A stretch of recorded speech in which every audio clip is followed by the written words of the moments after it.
అన్న నమస్తే. My name is Papayya Mudiraj from AP. అన్నగారు ఈరోజు విషయం ఏంటంటే చిన్న టాపిక్ మాట్లాడదాం అనుకున్నా. గౌరవనీయులైన వాకిటి శ్రీహరణ గారికి తెలియజేస్తున్నాం. అన్నగారు, మీరు మొన్న ఒకరోజు మీటింగ్లో ఏమన్నారంటే, ముదిరాజ్ జాతి కోసం నాకు ఈ పదవి లెక్క కాదు, అవసరం అయితే నేను బీసీ-డి నుంచి బీసీ-ఏ సాధన కోసం నేను నా యొక్క పదవినైనా త్యాగం చేస్తా అన్నారు. అన్నా, మరి ఇంత జరుగుతుంది, మీకు అవసరం లేదన్నా రిజర్వేషను? మరి జాతి ఎడిపోతుందని అవసరం లేదన్నా? మీరందరూ నాయకులే కదన్నా. ఎందుకంటే మీ అందరినీ నాయకులు ఎందుకు అనాల్సి వస్తుందంటే, మీరు ఒక స్టేజ్లో ఉన్నారు, అందుకే మీ అందరినీ నాయకులుగా అంటున్నాం. అంతే. మన ఎంపీ అయినటువంటి ఈటెల రాజేంద్ర అన్న గారికి కూడా, అన్న నీ అవసరం కోసం, ఎస్ నీ ముదిరాజు బిడ్డని, మా ముదిరాజులు దేనికని తెగిస్తారు అని మాట్లాడారన్న మీరు. ఇవాళ ఎటుపోయిందన్న నోరు మీకు? ఇవాళ కానరాట్లేదన్నా ముదిరాజులు మీ అందరికీ? అంటే బండి ప్రకాష్ గారికి, సారీ బండా ప్రకాష్ అన్న గారికి, అన్న మీ అందరికి కానొస్తాడా కానరాట్లేదా ముదిరాజులు? చెప్పండి అన్నగారు. కనీసం ఒక్కళ్ళైన నోరు మెదిపి మాట్లాడండి అన్నగారు. ఎందుకంటే మీ అందరి మీద ఎస్సీ నాయకుడైనటువంటి మందకృష్ణ మాదిగ బెస్ట్ అనిపిస్తుంది.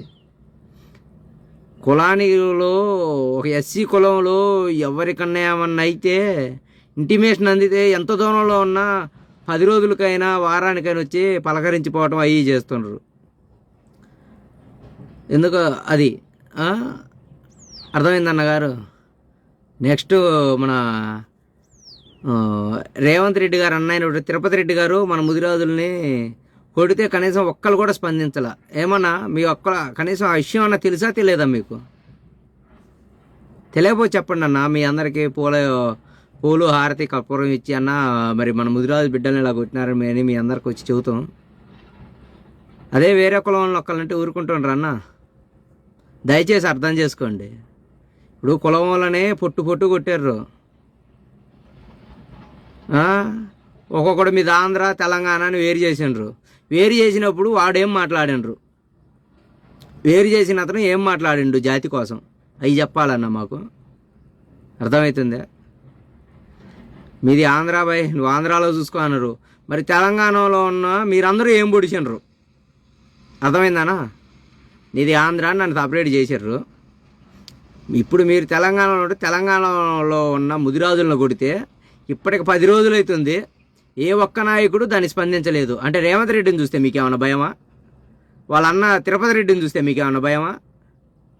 భయం ఉన్నప్పుడు రాజకీయాలు ఎన్ని దేనికన్నా మీకు? ఎస్, ముదిరాజు బిడ్డని అని చెప్పుకున్నాం ఆ రోజు ధైర్యంగా. ఈరోజు అదే ముదిరాజు బిడ్డకి అన్యాయం జరిగితే ఒక్కళ్ళు పట్టించుకోలేకపోతుండ్రు. ఎందుకన్నా? అన్నా వాకిటి శ్రీహరణ మీ పార్టీనే అన్న వాళ్ళు. ఇప్పుడు సీఎం రేవంత్ రెడ్డి మీ పార్టీ కదన్నా. కనీసం పోయి, అయ్యా రెడ్డి గారు మా వాళ్ళని ఎందుకు కొట్టారు అని ప్రశ్నించే హక్కు మనకు లేదన్నా.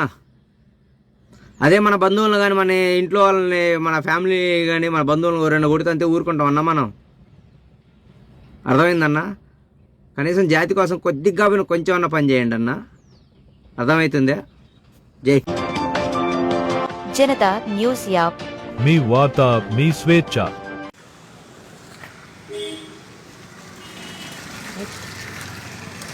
वहाँ पे लगे